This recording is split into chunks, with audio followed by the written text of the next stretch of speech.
Alright, I just want to do a quick video on how to remove the computer from a 2006 Dodge Durango.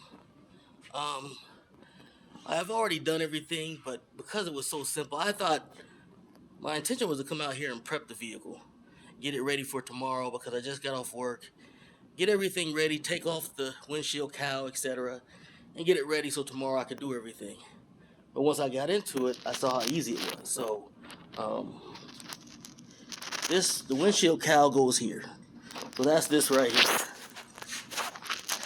Okay, this black piece goes across. That's just where your windshield comes out of. This is the part that keeps the water from coming down in your engine. Sits right up here. You can see the dust sits right up here. So it's just some bolts on the top and you pull it off. Then there's a secondary little pickup thing right here. And that's this. So this is under the windshield cowl. And this sits down in here. So you can see this. Of course, it just sits down lower and it goes in there and it pins. So it has 1, 2, 3, 4 screws to take it out. I believe they're 8 millimeters. 8 millimeters or 10 millimeters. I think it's 10 millimeter screws. That's it, and this pulls right off.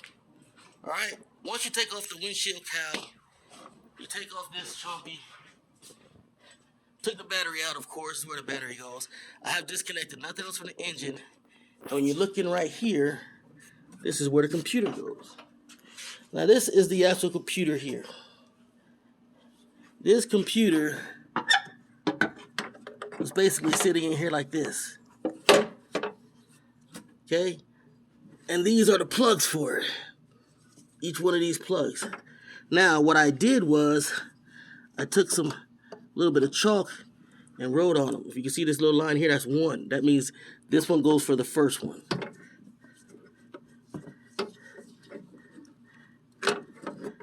And right here, you see that's 2.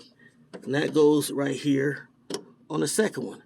So when I go to put them back on, 3 and 4, same thing. So when I go put them back on, I know where they go. And it's only 3 screws. 1, 2, and there's one more in the corner. 8 millimeter screws. Unscrew those, and that's what these look like. These are those. Come up pretty easy, and this thing just comes right up and out. Simple as that. I thought I was gonna have to take off the wheel well, and get up in there because I had the wheel off before and I could see it. But yeah. So if you look at the engine, and this is a 2006 Dodge Durango 5.7 Hemi. Anything from a 2004 to like a 2008, I believe, would be the same. Maybe a 2009, I don't know. But this is the front looking at the vehicle. And on the, looking at it, be on your left side with the battery.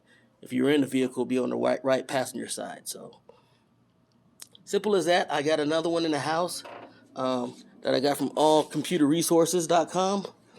Cost me about $366 for refurbished, because most of them are refurbished. For a brand new one, it's about $500-600. So I just got the refurbished one, and hopefully that makes a difference. I had a misfire on cylinder 6, as you can see here. I changed out the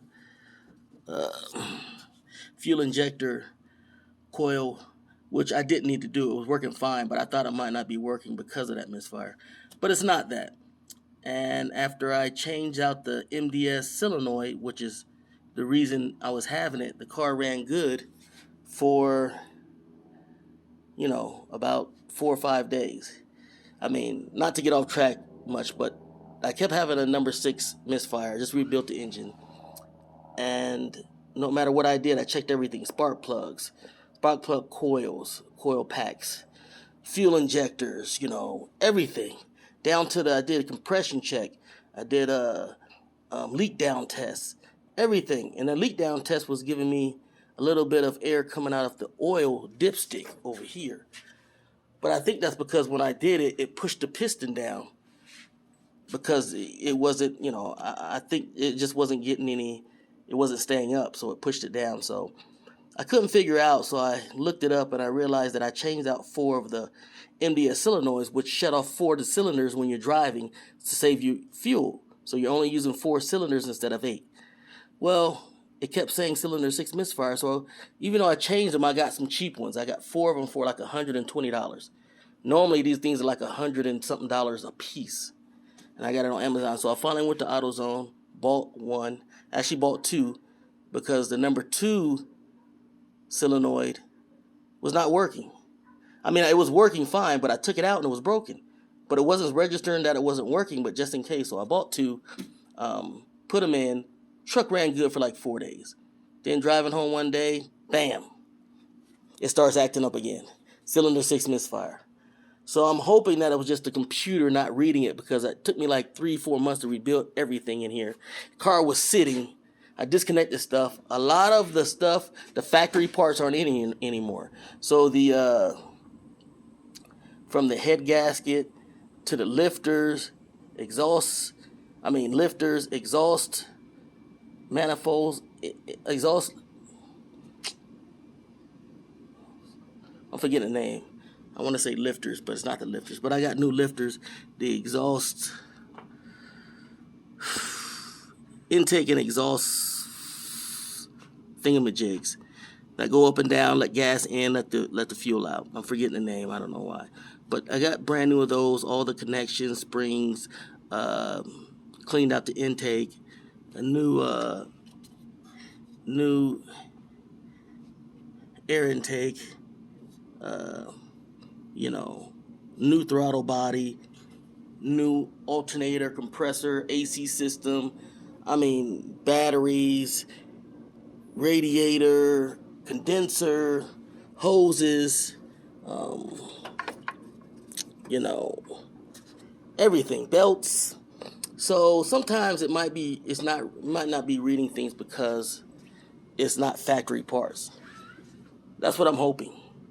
So I've already done a hard reset on the TIPM, and that didn't work. So this is my last resort. Change out the computer. Hopefully the computer wasn't reading it.